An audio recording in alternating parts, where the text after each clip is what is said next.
textile mills to middle-class white-collar lives. Yet both families still kept chickens and a cow. My mother's family included furniture makers and artists.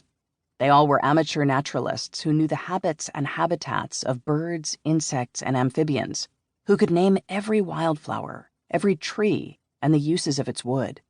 They had a camp on Lake Quinnebog where my cousins and I learned to swim. They had a private reverence for mossy, quiet woods, were always thrilled to see wild hawks streaming north on their spring migrations. My earliest memory is of sunlight filtering through leaves when I was put to nap under a tree. From this family in that decade, I was given a glimpse of the intricate complexities of the natural world. I am anchored in that childhood time when to recognize a sassafras bush from its mitten-shaped leaves was the sense of finding a friend in the woodland fringe. I thought I knew something of the world. As I grew older and read and traveled, I learned that the 1930s were years of vile human behavior in a world that hubristically considered itself civilized. Years of economic collapse, a global depression and mass poverty, severe and prolonged drought, gulags, strongman leaders, intense nationalist demagoguery, ethnic atrocities, deforestation, lynching, gangsters, trafficking.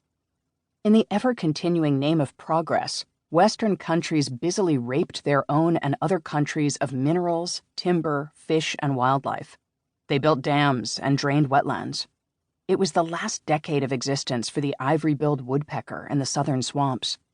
Governments and entrepreneurs straightened and dammed river courses, smothered coastlines with riprap, dynamited mountains, and gouged deep mines, defiled the skies. Yet my life start in the middle of this notorious decade, part of a larger time frame that has been called the Psychozoic, now seems a time capsule anomaly. Today, I can see the period as a harbinger of the awfulness of the present. But in 1938, I was 3 years old and knew nothing of looming war, nor murderous dictators, nor exultant profiteers destroying wild places, nor pandemics, insurrections, or poisonously intoxicant politics. My compass childhood rural world was filled with novelties.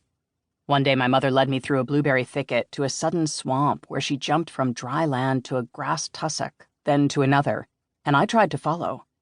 I made it to a quivering clump and looked down into the water. Something stirred up a pale cloud of mud. My mother's arm rose and fell in a descriptive arc.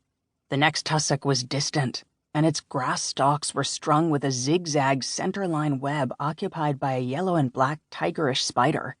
If I jumped, I would fall into the sinister water or land in the spider's arms. So I bawled, and my mother carried me back to solid ground, and we made our journey around the perimeter, and, where possible, into the interior of the swamp, past dead tree snags guarded by raging birds, skirting pools of water lilies whose somnolent musk no perfumer has ever duplicated. Thousands of spider strands laced stems and reeds attached to half-sunk logs. Frogs were everywhere, their pop-up eyes glaring over the edges of lily pads. Unseen, distant creatures splashed into hiding. It was frightening and exciting. This place, so unfamiliar and strange, was my first experience of geographical otherness, my first thrill of entering terra incognita. The Polish artist-writer Bruno Schulz touched the moment when he wrote, "We managed to acquire images in childhood that carry decisive meanings for us. They function like those threads in the solution around which the significance of the world crystallizes for us." For me, this statement is true. I hope it was true for Schulz, and that his final thought was of a golden childhood image, perhaps that lambent night described in The Street of Crocodiles when the child narrator wanders the city lost in moondays. But more likely it was the image that haunted him throughout his life, of a cab with a hood on top and lanterns blazing, emerging from a nocturnal forest when he fell. The memory of the swamp spider stayed with me.